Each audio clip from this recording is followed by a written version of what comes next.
If you take nothing away from this video, take this away. Historically, if you ask Asmon not to react, he respects it unless the video is an attack on him.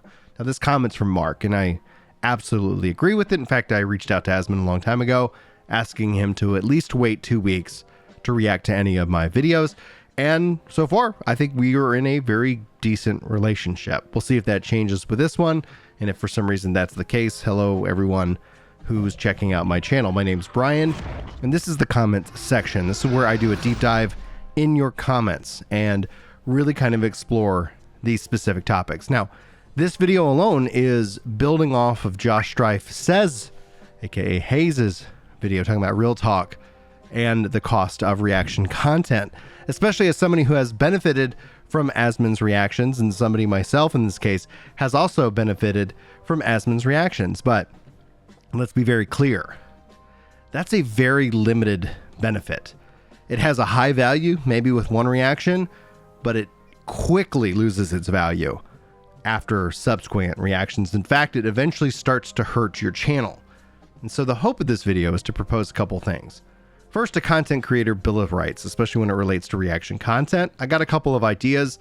I'll share them with you guys, and maybe, hopefully, we can get some kind of traction, because there is a massive amount of demand for reaction content. When I make reaction content, I share revenue with who I'm reacting to. Every time I've done so, it hasn't actually been like significant amounts of revenue, maybe sometimes $5, $10, $25 in that ballpark. But I think that's an important thing, because I can't share watch time, I can't share likes, I can't share algorithmic benefit. And the demand for reaction content is high because people want it. And that's kind of a core aspect. So the other side of this video, besides proposing a content creator bill of rights, is to dispel the myth that reaction content is good. It's not bad. It does not necessarily mean that it has that immediate inverse, that immediate opposite, to say that people who are making reaction content are bad. Not at any means. Again, they're just responding to demand. There's a market when we think of an economy of ideas, an economy, a content creator economy that exists. And really, if YouTube wanted to give the tools to make some of these things possible, that would be ideal. But until that happens, we're kind of at an impasse. And I'm so glad that Josh is continuing to speak about this publicly. I think that's key. But one of the things I'd like to kind of, bring to the table is this idea of dispelling the myth, but is also the fact that I've shared publicly the numbers, why making reaction content is so good, but then so bad for being reacted to. And then you get into the exhausting meta of reacting back. And that wears people out. It wears me out. I'm sure it wears you out. And so we're going to explore a lot in this video, because a lot of people think, in this case, that reaction content's good, or are surprised that somebody making a reaction video does better than the original. Like in this case where G says on my video, funny how Asmon's video about your video has way more views.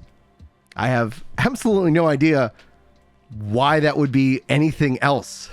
If Asmon reacted to this, I'm sure it would get way more views. That's the nature of a kingmaker system. That's the nature of being a first mover in this market, in this case. So buckle up, guys. This is going to be a really informative video. Hopefully you get a lot of value out of it. And like I said, we're going to start with kind of the end in mind, the content creator bill of rights, and then we're going to dive into the myths that people believe about it. And that's a part of the problem. I'm not sitting here complaining about people reacting to my content. I'm just trying to propose solutions and educate people on what really is happening. Because this is the internet, where feelings are better than facts. And it's unfortunate we all live in that world. But the only way to really combat that is with this almost tiring pursuit of truth, which is something that we try to do here on the channel regularly. Now, let's talk about it.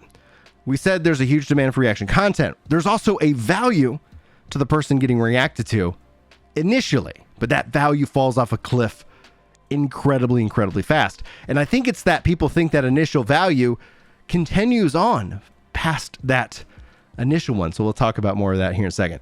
The Bill of Rights is this. This is 3 rules, if you will, that I think could really help solve a lot of these problems. First and foremost, a larger content creator should be allowed to react to a smaller content creator.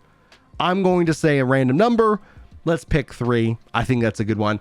After 3 times, the value of reaction content to the OP drops dramatically. Now, after the 3rd reaction, the reactor should do something for the original creator. Now, I'm going to make that a decision that the reactor and the reactee get together and discuss, whatever that needs to be. Everybody's going to have a different value. One of the things I choose to do is revenue share. I think that could be of value, but maybe it's not. Maybe the OP, the original creator, wants something different. And I think that could be a good conversation to have when those things happen. But again, leaving that up to everybody to make that decision. After 3, there should be some kind of conversation that has. And then ultimately, after the 3rd reaction, any further reactions on a timing basis should be respected between the original creator and the reactor. When I asked Asmon, I said, could you give him at least my videos 2 weeks?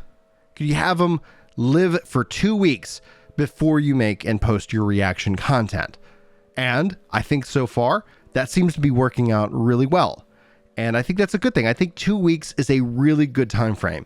But if you're making content, you can have a different time frame. You don't have to submit to Brian's idea. You don't have to submit to my idea of 3 videos. But I think these 3 pillars, if as content creators, as people who make original content and who are requested to react to content that's out there on the internet, this could be a very healthy system for both of us because of how the algorithms work in this case. So let's explore now in some of these ideas, some of the misconceptions, some of the beliefs, if you will, about reaction content. Let's go ahead and dive into the comments.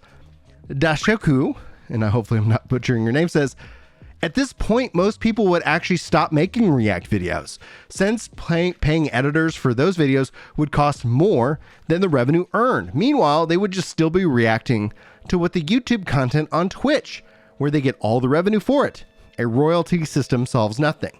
Now, this is them in response to saying some kind of revenue share, or that reactors should have to, this is essentially an idea that if you take reaction content off of YouTube, the reactor's still going to benefit dramatically. And they will benefit, but not as much as they do.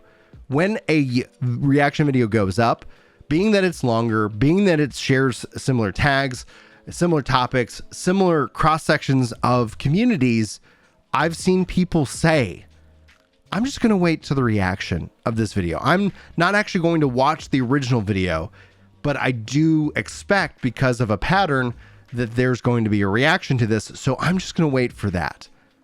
The algorithm will dominate and promote the reaction over the original every single time. So what would happen if it all just moved over to Twitch? People would watch live, but then the algorithm would still favor those of you who are truly legends and watch the original. There are some of you. And I think one of the misconceptions is we see a lot of people thinking there's more of you than there are. And I've shown the numbers. It ranges from 1 to 3%. So if somebody who watches a reaction goes and actually engages with the original video, that's the same amount as somebody who clicks a link in the description or leaves a comment. Like the numbers themselves in terms of engagement are standard. They're not elevated. And unless for some reason, and I haven't been able to run this experiment on this channel yet, but to say, if the person reacting could say, go give this video some support right now. Let's see if we can get them to 1,000 likes. Let's see if we can get them to 10,000 likes or something like that. Unless that actually happened and then that call to action from the reactor actually did something, I don't have the data to see that that would be successful or wouldn't be. But that's something that the reactor, if filming on Twitch, could do in real time, as opposed to them and the fallout of it posting it on YouTube. The YouTube post dominates the original post. So I still think that there would be a benefit. And that's why I said, I think that comes back to a content creator Bill of Rights so to speak. It would be good if YouTube allowed those videos to be joined so that the original could actually share in watch time and likes, so that from an algorithmic perspective, it would push the original and then push the reaction. That would be helpful, but that would require Google engineers to get involved. And I think they're busy working on shorts or podcasts or whatever their current initiative is, so to speak. Now, Yoomazir on the Reddit post for this says, they get exposure. That counts, right? The first time, second time less, third time even less. Fourth time, you end up setting up a pattern where people just want to wait to the reaction. Again, not everybody. There are some of you who are legends that like really are great and that, do get exposed to a new content creator and find them that way. But again, you are the minority here, a vocal minority, but a minority nonetheless. Edit, he says, it's always about the money, isn't it? Josh is thinking about that revenue that he might have gotten if all those reaction views went to him instead of Asmon. But then how would he guess if people watched the video because of him or Asmon? Also, this can be a two-way street. Did Josh gain more followers because Asmon reaction videos? More followers mean more money. Where's Asmon's share in all of that? So this is how I see a lot of people thinking of this, right?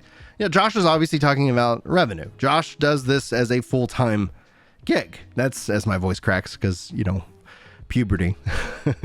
It's a the idea here is that from a full-time content creator who puts a lot of time and effort, they lose every time.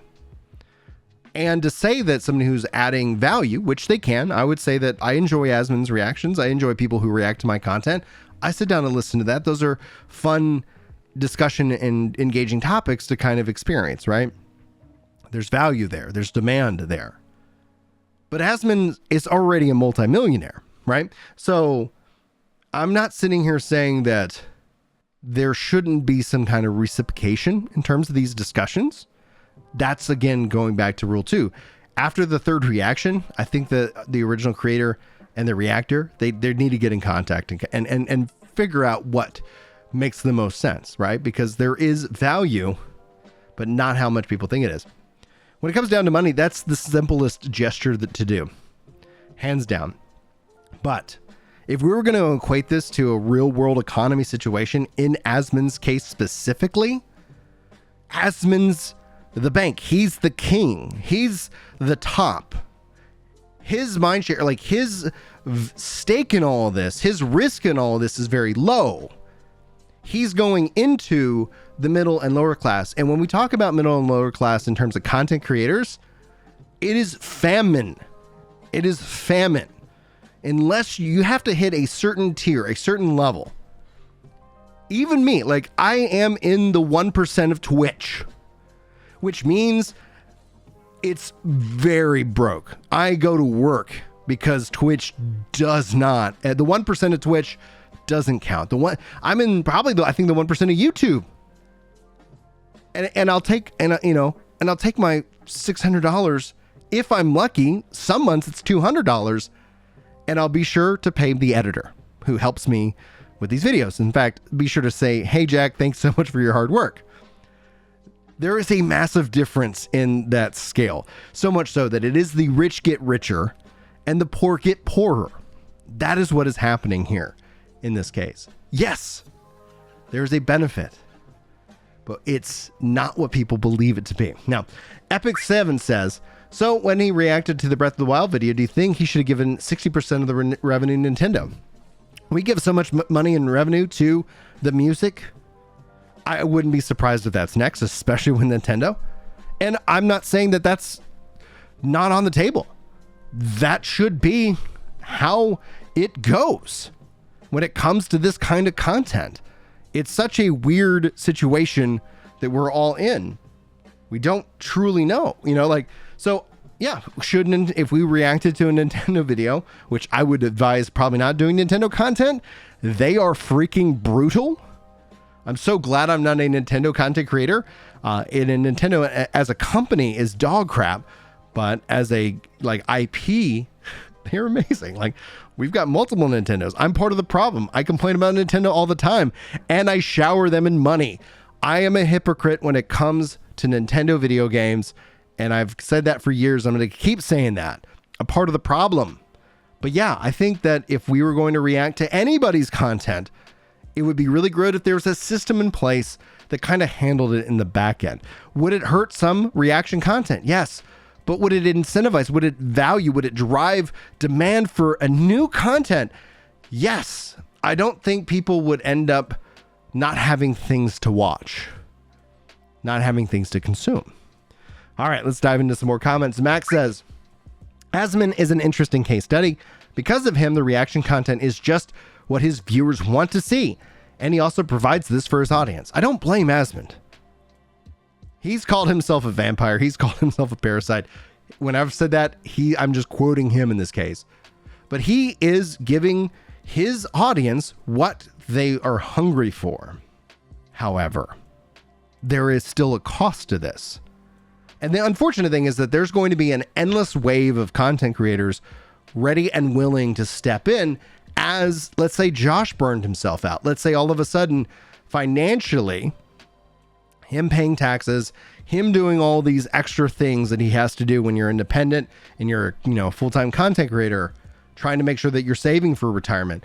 These things aren't just being handled by some HR firm. Like, the money is not that good, and it hasn't been getting any better recently.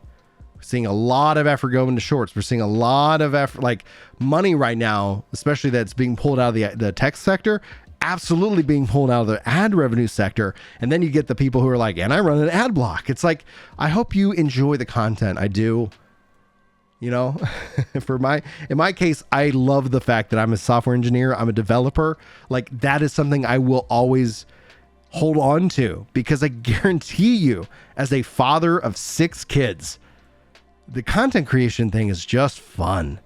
I love sitting down making videos for y'all. I love hearing y'all's thoughts and engaging in them. And then sitting down and making a comment section video is the piece de resistance to my week.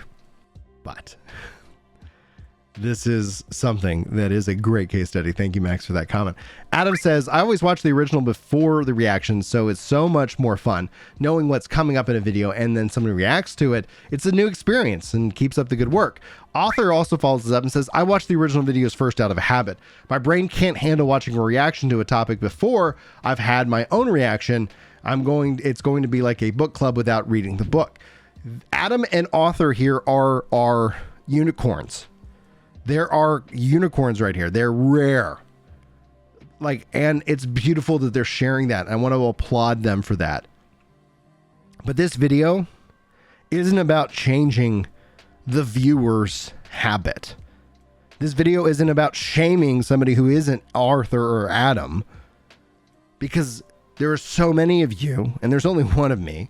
There's only one of the, in terms of the content creator, this isn't a complaint about it. Being a content creator is amazing. If you want to be a content creator, you can always reach out to me. I love to help content creators out. I love to help people get started. I have started so many channels. I'm coming up on 150,000 subscribers across my network. I'm really hoping to get this channel over 100,000. That's something I'm very much excited about. I think that's going to feel very satisfying. But I know how this is done. I can do it, and I could do it in my sleep. So if you want to be a part of this, it's awesome. The downsides are so few, and so don't interpret any of this as me complaining or trying to change your process. Just trying to help educate people on the subject. So Ardrid says, I'm a small content creator, and I've had my second video ever reacted by Asmon. So in a sense, I completely understand where Josh is coming from in this video, because although it was completely insane that someone as big as Asmon had reacted to my video, and this is true, the initial reaction is exciting when you're like, oh my gosh, I'm getting attention. Attention is a currency in social media. Attention is like you would think money, right? When we talk about it, all of this is an attention-driven economy, and whoever can keep and hold the attention is who's going to win. And Asmon's just been doing it longer. He's benefited from the growth of YouTube and the growth of WoW and the growth of Twitch. He has had a trifecta of, like rocket fuel lit under him. And he's a talent. He has really interesting takes. We don't always agree, but that's a part of the fun about being gamers, is the discussion, right? So it is, this sense, a known entity is watching the thing that you worked on. It's a beautiful thing. And I'm not calling for the abolishing that, but changing how it's done would be best, in my opinion. I realized as soon as this video got more views than mine did, that he made more money spending 40 minutes reacting to it than I did over a month of scripting, editing, animating, and drawing artwork for it. Luckily, I saw no major increase or decrease in views or subs since he reacted to it about a week and a half after the video had come out. See, that's a good amount of time. Again, I think that should be between the two parties. Some kind of royalty system where the reaction video would immediately recognized by YouTube might be good remedy. And some of this, although reaction content can be somewhat parasitic, it can also give more value than the original work. Though someone of certain experience is giving comments, history professor reacting to history videos like Mr. Terry History does. Maybe it could fork some of the ad revenue to the reactor than the original. The reason why the reaction, the money keeps coming up, is it's the most simple discussion. It's the most simple transaction. And anybody out there that's, that gets frustrated that content creators get paid, guys, it's 2023. I don't know how to bring you to the well of reality in this case. Like, a lot of people run this as a business, and a lot of people are barely making it. And if they say they're making it, they're probably lying to your face. But that's just the nature of content creation, man. Maybe they could fork in some ad revenue with the original, simply and easy, like and subscribe to the original channel, which I don't know. Like, I don't want you to subscribe unless you like what I put out on the internet. Because if you're not going to click on the videos that I make, which here I make a lot of variety, but on New World Central, New World videos, on Blue Protocol Central, Blue Protocol, PAX Day, etc. Like I said, I'm really good at making YouTube channels and getting them working really efficiently well. It's a lot of fun for me. I love understanding and studying the algorithm. But I think that there's something here to be said, and something that I think can continue to grow as I stutter through that sentence. TCG says, I'm not famous, nor do I care about getting canceled. Cancel culture is such an interesting thing. Somebody compared it recently to the Salem witch trials, which is a fascinating connective story. Maybe we can do a discussion video on that on another channel or something. But yeah, like, cancel culture in and of itself is absolutely wild. So it's interesting that people are afraid of it. And that literally is its own topic in its own day. I'll move on from here for now. So here I'm going to say this for Josh. As a person who does react content as a major part of their content, it's profiteering from the hard work of others with little to no effort from themselves. Simple as that. Asmon is benefiting from his size. If Asmon was, a 5 subscriber or 10 subscriber, like, it doesn't matter at that point. He has the weight. He is the crown holder, especially within MMOs. People want to know his opinion because he has a wide-ranging opinion. He has a lot of knowledge. And he considers himself an entertainer, which is a real big part of the job. If you're not entertaining, people aren't here at 24 minutes or whatever the timestamp is. Sound off with the secret shout out that you've made it to the 24-minute mark, you freaking legend. I am legend is a good phrase, or something with legend in the comment. It would be wonderful. The reality, though, is that there is no incentive for him not to. This isn't a bad thing, a good thing. This is essentially how the system is right now. And yes, he's benefiting from it greatly. But he was also first to move, first to act. A lot of people forget that about content creation. A lot of hype, a lot of growth comes from people discovering things. And all of a sudden, who do you watch? And there's a handful of people. I get randomly compared. People think I look like Asmon. We were both, I guess, balding. Both from Texas. I guess both fans of Wendy's. Maybe he's a brother from another mother, not sure. But in this case, like, it is profiteering, but I can't blame him for it. I can only hope that as a society, content creator society, we can help to educate everybody so we can try and make a better situation, get better content out there, but at the same time, more equitable environment to encourage more people to step up. One of the things that will happen is eventually it gets to the point where you're like, why am I even making original content? To which the reactor will move on to people who are more than willing. There's an army of people willing to grind themselves out, get themselves chewed up by the system, and then discarded because they didn't start doing content creation 10 plus years ago or something like that, which isn't a good thing in my opinion. Now, TrillCozby writes, lots of very interesting stuff to think about here. There are many creators that I discover from Asmon reacting to them, but there's also cases like with this channel where I had been watching Josh for quite some time before Asmon ever reacted.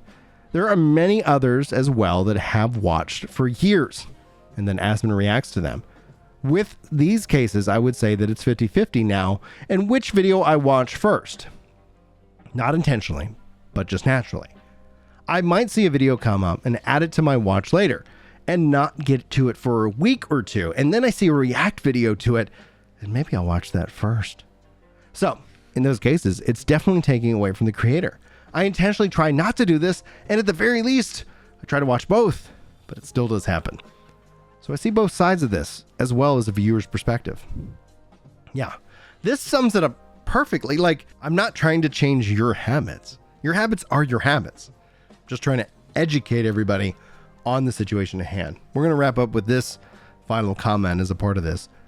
Morning Glory says, my interpretation, we don't really know how Asmon manages his YouTube channel. This is true.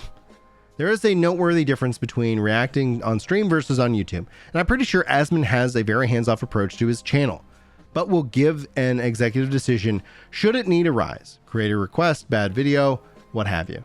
I would imagine him being fine with sharing the revenue of the original creator, but managing all these transactions would probably be a big drag and something he'd rather avoid. 100%, right? We're talking like, especially in terms of the content that he produces, his reactions over and over and over again.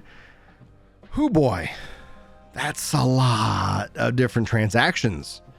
That's, oh my gosh, running a business. If only he had the funds to hire somebody to do that. And this is only because of his size, right? Like that's where it comes down to, again, a content creator bill of rights. In Asmon's case, and if the numbers that he has publicly shared and the numbers that have been shared about him are completely false and fabricated, and he's just barely getting by, that's a whole different conversation. But it's a conversation that needs to be had. And I think that's the real cool point. Now, YouTube should offer functionality similar to where a YouTuber could simply tick a box that says, share X percentage of the revenue with the Y YouTuber. 100% agreed. 100% agreed. However, one of the things we run into, because the other side, I didn't actually have a comment. I wanted to highlight. I did search because I've seen it, and maybe the person deleted it, walked it back or something, or they edited it, where they were saying like, well, you could copyright strike the video. You could copyright strike, and I thought that was just a stupid idea.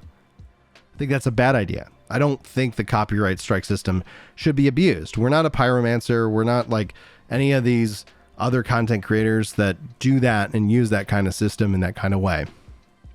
And I think that's a key aspect here, that those aren't things to be celebrated. Those shouldn't be tools that are needed when we see them already building in these tools for the big dogs, the big companies, the music companies. You know, this isn't a Quantum TV. This isn't one of these guys out there that are just going to sit here and say, I don't like what you have to say, so I'm going to try and shut it down. Even if, like, again, like when you look at some reactions, they add nothing to it, but other reactions add a ton, a lot of new perspectives. I think we should encourage that, but we need to encourage it in a way where it's not a rich get richer, where the rich eat the poor, where the poor are just hoping for a seat at the table, where the poor thank the person for like taking their entire lunch, right? And it's not really the first reaction, right? When people discover your content from the first time, hopefully they want to go check out your other stuff, right? That does happen, but it's multiple reactions that have a diminishing value so that eventually you find something like what Josh is talking about, where the system in and of itself isn't working and it's broken and it feels broken. And it's a hard conversation to have. It's a hard conversation to have because until it happens to you, it's easy to understand that it's just content. And we're all, like content creators, easily replaceable.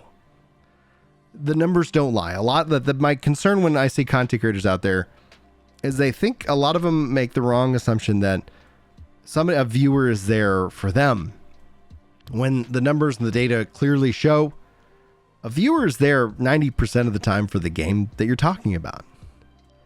And that's not like, there's nothing wrong with that. That's how I consume your content when you make it, you know, like that. Oh, he's talking about a game that I'm interested in. I'm going to watch that. A game that I'm not interested in, not interested in the video. I'm not trying to change you because I'm not trying to change me. I'm just trying to tell you how I'm running kind of my show here and how I'm managing it, and encouraging other content creators, if they take the time to listen to this, at least up to the Bill of Rights, to kind of take that and build from it, to make it something of their own. So that's going to be it for today. The comments section, this little mini kind of podcast here on YouTube. Hopefully you guys enjoyed. I really do. I hope you got something good out of it. If you made it to the end of the video, you honestly are really great. I really appreciate you. Hopefully I didn't drone on too long, and hopefully I helped represent some interesting takes and hopefully provided some interesting information. But I'm going to get out of your way. Hopefully YouTube's got a good video to check out over here. Otherwise, I wish you all the best. Hopefully I'll see you in the next video. But until then, take care.